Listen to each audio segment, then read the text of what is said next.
Hello everyone, and welcome to the third ever episode of Dragalia Weekly. This show is your weekly look at everything new in Dragalia Lost. We have a lot to talk about this week as Astral Raids have come out. Chapter 9 is now available to everyone, including a new feature called Augments. We got a new Summon Showcase, Dragon Special, and there's been an update to the levels available for the Mercurial Gauntlet. Before we get into all of that, of course, I want to talk about some housekeeping.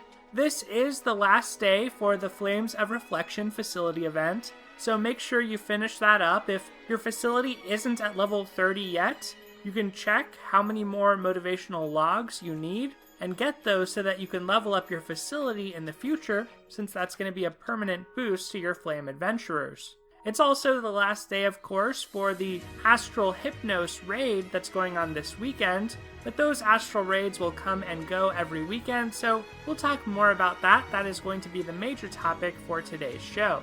One last note is that we have one extra day for the Sisters banner. That's going to end the day after the facility event ends, so do keep that in mind. You have one more day after today in order to summon on that if you wish to do so. And speaking of summons, let's move into our first segment now.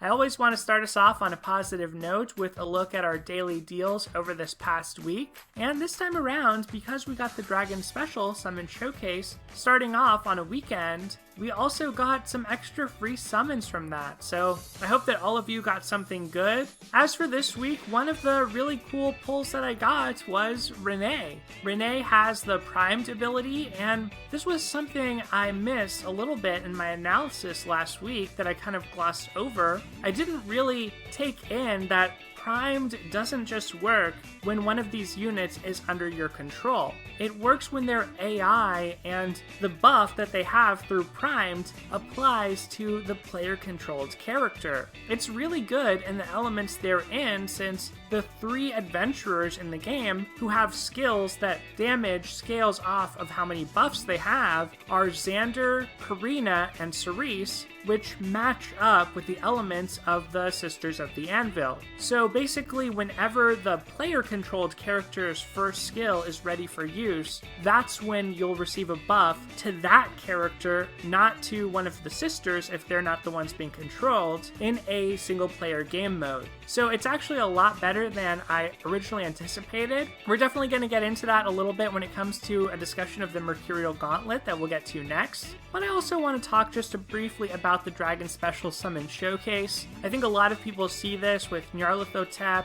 Pazuzu, and Nidhogg and think of it as an easy skip.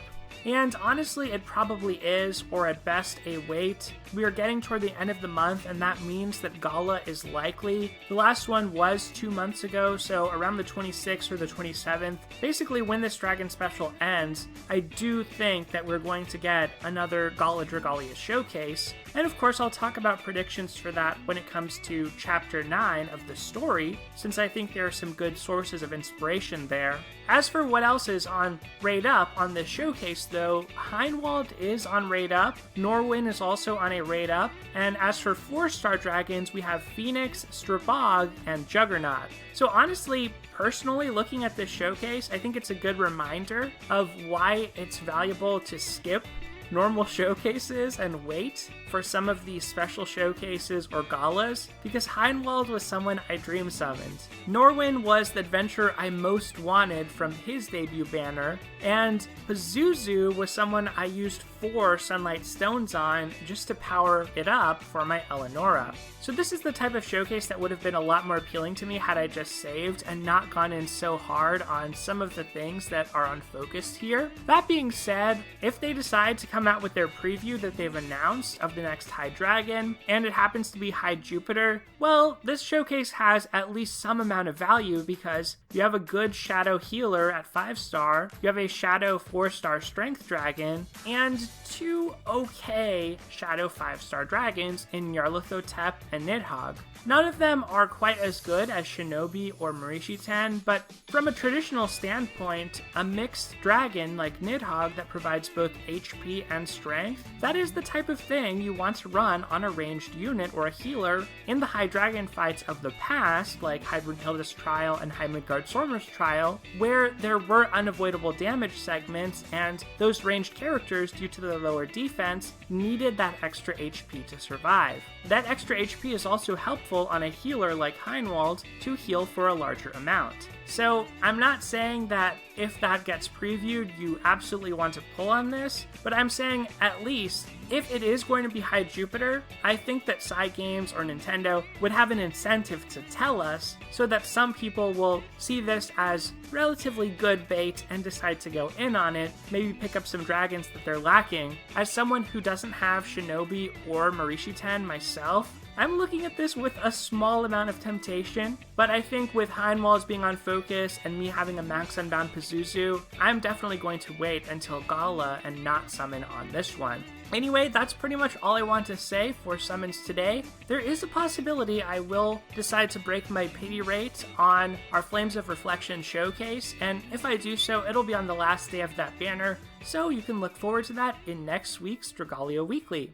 Anyway, though, now let's move on to current events for this week, where I'll be talking about the Mercurial Gauntlet update. So at the beginning of this week, when Chapter 9 released, we also got new levels in the Mercurial Gauntlet. For the Flame Gauntlet, we got levels 21 through 50, and remember, by Flame Gauntlet, I mean the one that favors water adventurers. And then for the Wind Gauntlet, which favors flame adventurers, we got levels 41 through 50. So both of these can now be taken on up to level 50, and there is a noticeable difference with levels 41 onward compared to levels 1 through 40. The big difference is that instead of 1 minute long battles, the battles are 2 minutes long, and I feel like this was done primarily as a means to dilute the effectiveness of Elisanne as a helper. She remains the best helper possible for this just because she can boost your entire team's strength. She has a buff time passive, she can equip buff time Wormprints or a shapeshift prep Wormprint if you feel that's helpful to you with the way that the fight breaks out in your case. And she is just an awesome helper for this, but of course she's even better when there's only 60 seconds and her helper buffs cover a larger portion of that match. So I feel like this was almost a response to kind of amp up the difficulty in seeing that so many people almost universally very quickly converged to Elisanne as the solution, as the best helper for this mode. So you'll realize for 41 onward that it is a lot harder, and that extra length of time does mean that certain characters, like ones with skill shift mechanics or who take longer to ramp up, do get a little bit better in terms of their performance, while others who focus more on skill prep or immediate burst damage might fall off a bit. But honestly, those are still probably going to be pretty good. It is still a relatively short mode. I definitely think Flame is the easier of these two gauntlets, and I think that seems to be the consensus. If you're able to clear through 39 or 40 of Flame, you're going to get most of the good rewards for the Mercurial Gauntlet. I'm showing off however far I was able to clear now in the video that's playing. If you're able to at least clear through 39, you're going to get a Sunlight Stone, and so that's valuable to do both in Wind and Flame. If you're able to clear through 40, you get an Epithet, and then 41 through 50, the main beneficial rewards that you'll receive are some augments. You get some HP augments at 41 and 42, and then later on, you're going to get some strength augments for adventurers and Wormprints at 46 and 47. Other than that, there's not any especially precious items in the rewards list for this, in the endeavors list. However, your Victor's Trove is growing for every additional level that you clear. So this is something that's going to be a continuous puzzle for us to look at throughout the month. I tried to go in with my strongest teams, and I got wrecked pretty quickly. So I made it my focus to push Flame as far as I could by the time I was doing this video. But Wind is a much different beast, it's much harder. For Flame, one of the reasons why it's so accessible compared to Wind is you have Elisanne as an on-element buff bot for your entire team. She's a welfare unit from the story, so everyone should have access to her. You also have Leviathan as the 60% strength dragon when max unbound. Leviathan can inflict Bog, which greatly increases the damage that you do to the enemy. That can be done once, and it's best to be done during break, so you can do a lot of extra damage to Roy. There's also adventurers like Karina and Xander who just have high personal DPS and whose skills, as I mentioned earlier, scale in damage for every buff that they have, which is great when you're using Elisanne on your team and Elisanne as a helper. There's other viable options too, like Dragon Yule Cleo, Lara Noah I've seen used in several teams. You can bring in off-element adventurers like Ieyasu. I've also seen Lily, and I think her skill damage ability is great for this. Since neither of the two water blades are especially popular in terms of Celiera and Geroda, I think that it's pretty common to see people bring in a 50 node blade unit for the strength co-ability, but you can kind of use Lily similarly at 50 nodes for a skill damage co-ability that would help you out a lot with this. So I think Flame is much more accessible. Wind is in another category entirely. So even level 41 of Wind feels extremely daunting. And if you remember, I was cutting it close within 1 or 2 seconds just clearing level 40 in the past. So some of the best units I've seen used for this are Mikoto, Ramona, Gala Cerise, Student Maribel, and Sunoa can also be good, but you have to roll pretty lucky in terms of her buffs. Reyna is also used in comps with Cerise for her co-ability, and because both Reyna and Ramona can use those primed mechanics to feed buffs to a Cerise lead, and Cerise, her skill, scales in damage for every buff she has. So there's kind of this Turbo Cerise strategy or Cerise engine where Cerise is your lead, you run Reyna and Ramona, and then you also have Sunoa to cast some random buffs that will also power her up. That's one approach to it, but you can also use more of a brute force approach with just Mikoto, Ramona, trying to deal as much damage as possible, Student Maribel, and I would imagine that Mim and Marth are also pretty good for this, but I haven't seen them used in too many clears just yet, but I would imagine they're pretty good as well. It is a really tight amount of damage that you have to deal in order to be able to clear successfully, and I haven't really proceeded very far in the Wind Gauntlet yet. Just having this challenge in the game, though, gets those wheels spinning, like I said before, about how I want to use my augments, what my plans are with my Twinkling Sands for the rest of this month, so that I can at least put myself in the best possible situation to try to clear as many levels as possible. If you can get up to level 125, your Victor's Trove will include 5 Twinkling Sands, and if you can get up to level 150 out of the 160 that is possible right now, it will include the maximum of 6 Twinkling Sands, but you will miss out on any Eldwater and other rewards that you could have gotten by reaching that max level before the end of the month for the reset period. So the reset is on the 15th. I should say it's 1 month from when these new levels came out. So you still have plenty of time. I wouldn't rush into doing this, but like I said, it's a fun puzzle. It's something I've been really enjoying playing around with. I'm looking forward to eventually getting some of these clears, even though it might take until next month for, say, the Wind Gauntlet. But that's all I want to say about the Mercurial Gauntlet and the new update to that this week. Now, let's switch over to our interlude, where I'm going to talk about Chapter 9 of the game's story. Alright, so for the interlude this week, I want to talk about Chapter 9 of the game's story. Full spoilers ahead, so if you haven't completed it yet, feel free to skip ahead, the timestamps are below. As for Chapter 9, it was pretty short but pretty sweet. Only about 7 maps and about 10 or 11 pieces of dialogue or story vignettes. I'm showing off the final map, Grand Criminal, where I'm using my Heinwald, who I dream summoned last week, so you can get a peek at him, alongside his partner in truth, of course, Curran. So I feel like this is the natural pairing for such a cool themed ruins as this one, to go in and kind of investigate and see what's going on. I have to say I really liked the map design on the final 3 quests of this chapter. I thought the detail was really nice on the ruins, but before that, we got a lot of maps that were very similar to those that we saw back in Chapter 4. You do get a little bit of enemy variety. There were some wind enemies here alongside the light enemies, but nothing really crazy or exciting to write home about as far as the map design. In terms of the story itself, though, although this chapter was on the shorter side, we did get a lot of developments. And based on the preview at the end of the chapter, it seems like we're culminating toward a conflict in the capital or against Empress Zethia somewhere else on the continent. So that is pretty exciting. Maybe that means that Chapter 10 will kind of wrap up the first arc of the story, and perhaps from there we'll get future arcs where maybe we meet our siblings again, actually get to battle against them. Maybe they're kind of the next wave of high trials. That's something that people have speculated on, since many of them have a special dragon associated with them, like Thor for Valix and Mars for Leonidas. We didn't really get any indication of Shell having a dragon pact, but we did get a lot of insight into her personality and character through this chapter, as well as a look at what seems to be a past romance, or maybe unrequited romance, feelings from her toward Leaf.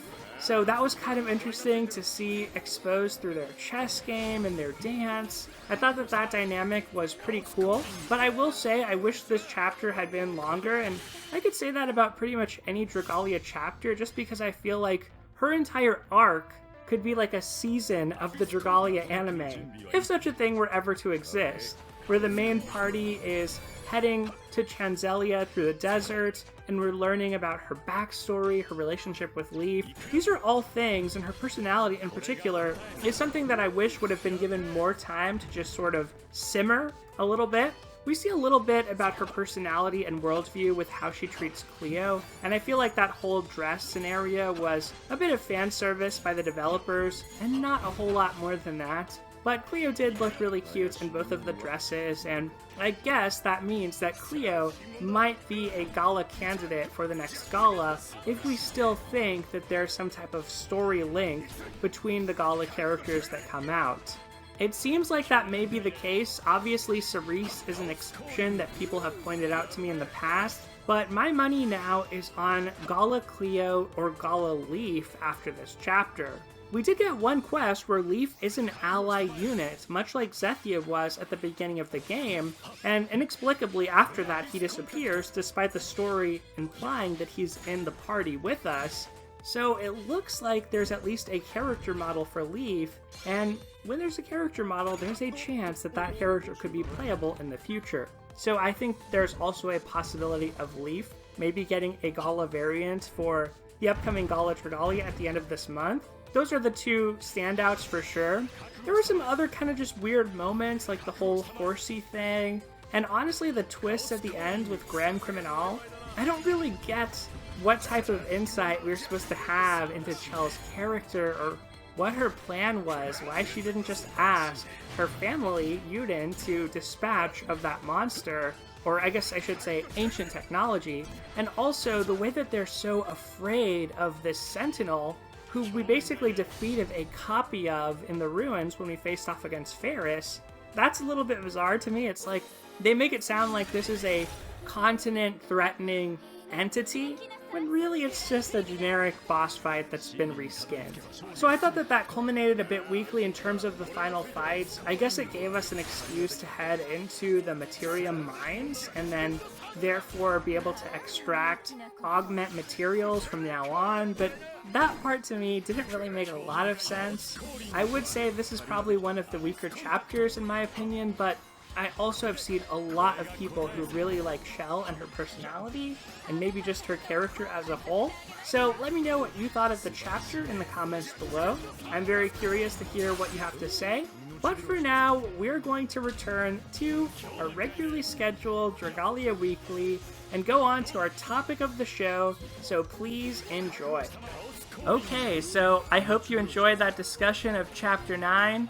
Our final topic for today, and the major topic of this show, is going to be all about Astral Raids and the new Augment system. So Astral Raids started yesterday, the Saturday of this weekend, and are continuing today on Sunday. They're basically a new game mode that will only come around on the weekends, and you acquire the stamina or the material, which is called Astral Pieces, needed to play this mode by just completing any types of quests other than Mercurial Gauntlet quests during the week leading up to that weekend.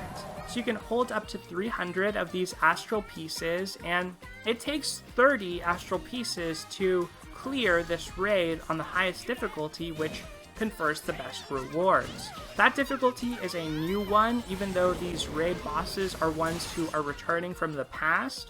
And the way Astral is explained is that it's kind of like memories manifesting themselves into reality. So you have to stop them, since they're bad memories in this case of raid bosses of the past. This time around we got Hypnos, which is an interesting choice to start off with.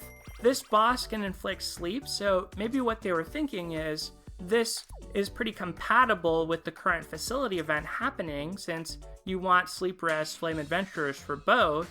I have a lot to say about Hypnos' design that we'll get into, but at a glance, that's kind of what Astral Raids are. There are other easier difficulties. There's a beginner, a standard, and an expert difficulty, and you do sort of face a trade-off of whether you want to get the first clear rewards for those and complete them even though the rewards aren't quite as good. Completing them and getting those first clear deathless rewards will mean that you get some Wormite 25 per clear of those. So you get one for beginner, one for standard, and one for expert.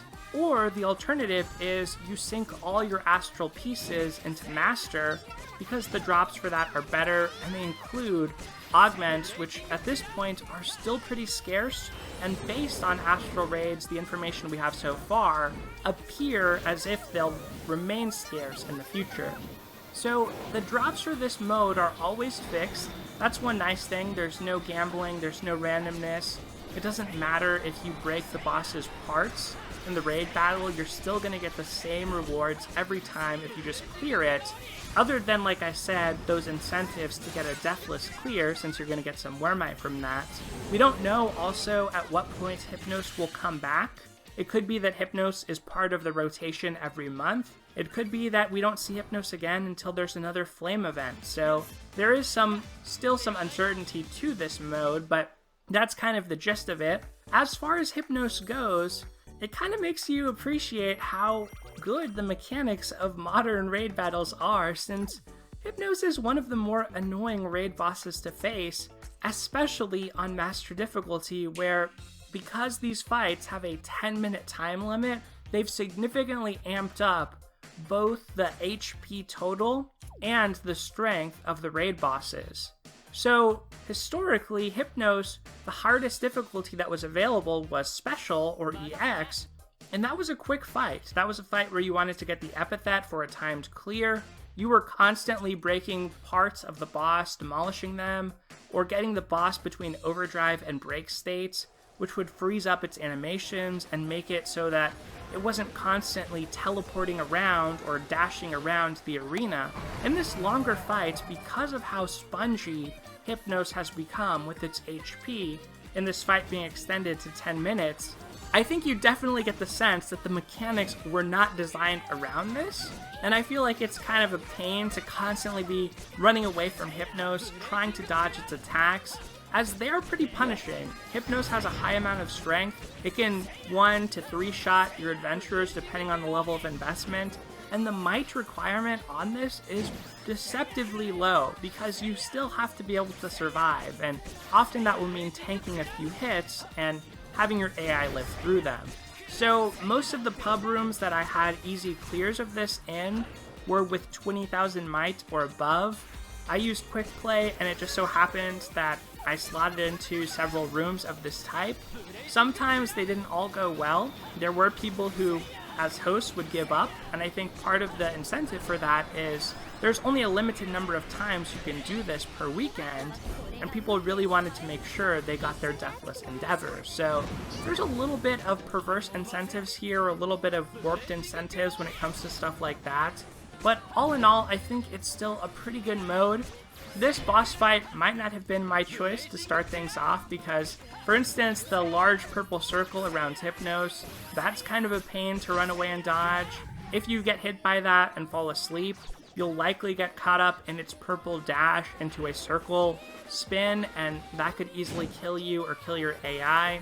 There are just a lot of pestering attributes to this boss. One of the nice things they did improve, though, is the Ascension move that it does when it enters Overdrive.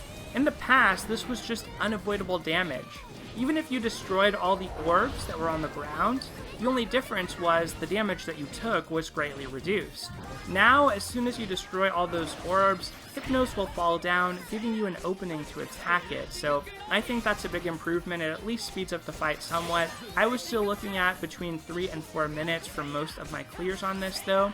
Thankfully, there's only 10 to 11 of these Astral Raids that you'll probably do each weekend. So the bigger topic, in my opinion, isn't the Astral Raids themselves, but it's actually the great rewards that you get out of this, including those augments I talked about earlier when it came to the Mercurial Gauntlet. Augments are a brand new system, and they're a way of increasing the stats of your adventurers and their gear. Gear meaning Wyrmprints, weapons, and dragons. Right now, they're most prevalent for adventurers and for Wyrmprints, but there are a few HP augments available for dragons and for weapons that you get by completing Chapter 9 of the story. Other than that, there's not any more available, and these are a limited commodity. They're not abundant right now. You are able to reset augments, but it costs 20,000 per augment applied, so it's fairly expensive to do that if you've applied a bunch at once. There are some endeavors in the normal endeavors for resetting augments, so I strongly suggest you complete those by equipping one augment and resetting it, so you're only spending 20,000 to get that endeavor once on an adventure and then once on a Wyrmprint. You'll get some Wyrmite out of that, so I do think it's worth it. As far as the strategy of how to use these augments, you have to look at the fact that there are two types. There are strength boosting augments, which are called amplifying, and then there are HP boosting augments, which are called fortifying. So one of the first thoughts you may have is, hey, the HP augments are not as valuable as the strength augments, and I think the devs of the game would probably agree with you because the HP augments are given out in relative abundance compared to the strength augments. You get 3 adventure augments and 3 Wyrmprint HP augments for every clear of Master that you do in the Astral Raids, and there were a bunch more given out just by completing Chapter 9, and they're given out sooner in the Mercurial Gauntlet as well. In comparison, the strength augments are relatively rare. There's 10 that you get for completing Chapter 9, those apply to your adventurers. Then you can get 5 for adventurers and 5 for Wyrmprints from the Astral Raids treasure trade, which is the same as for HP, but you're not getting those on drops from the raid.